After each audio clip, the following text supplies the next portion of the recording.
गांव रामपुर में एक छोटा सा कच्चा घर था, जिसमें हरिराम अपनी पत्नी शांति और बेटे बबलू के साथ रहता था। हरिराम मेहनती किसान था, लेकिन किस्मत हमेशा उसके साथ नहीं चलती थी। खेत सूख जाते, फसलें बर्बाद हो जाती, पर फिर भी वह किसी का बुरा नहीं सोचता। वह मानता था, कर्म कर, फल की चिंता मत कर। एक बार की बात है, गांव में महीनों से बारिश नहीं हुई थी। खेत सूख गए थे। हरिराम के पास एकमात्र बैल था, वो भी बीमार हो गया। परिवार खाने के लिए भी परेशान था। सुनिए जी, घर में अब चावल का एक दाना भी नहीं बचा है। बबलू को क्या खिलाऊं? शांति, मैं ठाकुर के यहाँ काम मांगने जा रहा हूँ, शायद कुछ मजदूरी मिल जाए। थोड़ी ही देर में हरिराम ठाकुर रणवीर सिंह की हवेली पहुंच जाता है। अरे राम, तू यहाँ क्या मांगने आया है? फिर से कर्जा चाहिए? नहीं मालिक, बस कुछ काम दे दीजिए। खेत में कुछ नहीं उगा, बबलू भूखा है। ठीक है, गोदाम में कुछ अनाज की बोरियां पड़ी हैं, उन्हें बाहर निकाल। और सुन, मुंशी से पैसे मत मांगना। हरिराम मुंशी के पास आता है।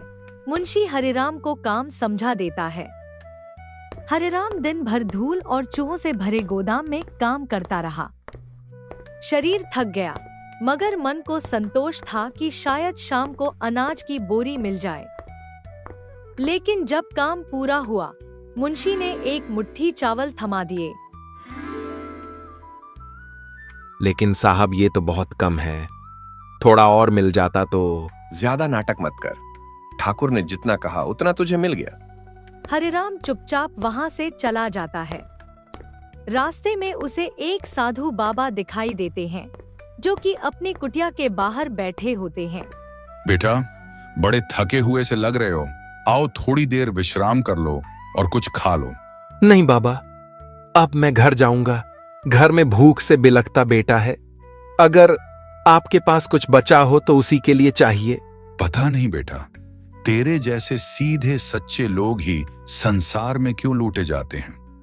लेकिन तू घबरा ना बेटा, मैं तुम्हें एक बीज दूंगा, इसे अपने खेत में लगाना, और जब यह फल देगा ना, तब तुम देखना बेटा, दुनिया कैसे बदलेगी। साधु बाबा ने हरिराम को 2 बीज दिए और हरिराम उसे लेकर घर की ओर चला गया। शांति ने बबलू के लिए पतली खिचड़ी बना दी।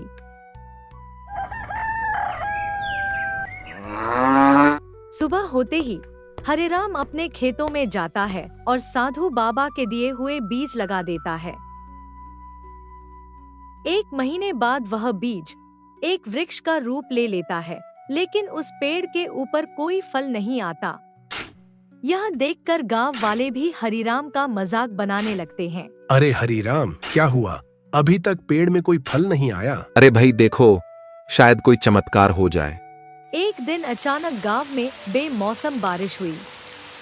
बादल गरजे, बिजली कड़की, सबके खेत ढह गए, मगर हरिराम के खेत के बीचों बीच खड़ा पेड़ अडिग था। अगले दिन हरिराम जब अपने खेतों में जाता है, तो पेड़ पर चमकदार फलों को देखकर दंग रह जाता है। अरे शांति, देखो तो, पेड़ पर कितने चमकदार फल लगे हैं। अरे हाँ बापू, इतने चमकदार फल तो मैंने आज तक नहीं देखे। बबलू एक फल लेकर उसे बीज से तोड़ता है। उस फल में से 2 चमचमाते हुए हीरे निकलते हैं। हे भगवान, ये तो चमत्कार है। हरिराम समझ गया, ये बाबा का दिया आशीर्वाद है। उसने उन फलों को गरीबों में बांटना शुरू किया। गांव में उसका नाम आदर से लिया जाने लगा। ये खबर सुनकर ठाकुर भड़क जाता है और गुस्से में घर के बाहर चक्कर लगाने लगता है। वह अपने आदमियों को बुलवाकर कहता है, इस गरीब ने हमें नीचा दिखाया है, अब उसका फल हमें चाहिए। ठाकुर ने अपने लोगों को भेजा ताकि वो फल तोड़कर पेड़ को उखाड़ लाएं। पर जैसे ही उन्होंने फल को तोड़ने की कोशिश की, उनके हाथ जलने लगे। पेड़ ने जैसे खुद को बचाया, दोनों खाली हाथ ही लौट आते हैं। ठाकुर साहब बहुत ही नाराज होते हैं। तभी साधु बाबा वहां प्रकट होते हैं और कहते हैं, ठाकुर, तूने हमेशा अन्याय किया, लालच किया। ये फल केवल उसके लिए हैं जो सच्चे मन से कर्म करता है। इसके बाद साधु बाबा अचानक से गायब हो जाते हैं। ठाकुर को अपने किए पर पछतावा होता है। हरिराम अब भी साधारण जीवन जीता है, खेत में मेहनत करता है। एक दिन बबलू ने पूछा, बापू, वो फल हमें ही क्यों मिले? बेटा, कर्म कभी खाली नहीं जाते। देर हो सकती है लेकिन फल जरूर मिलता है, और जब वो फल आता है तो अकेले के लिए नहीं, सबके लिए आता है। तो दोस्तों, ये थी आज की कहानी।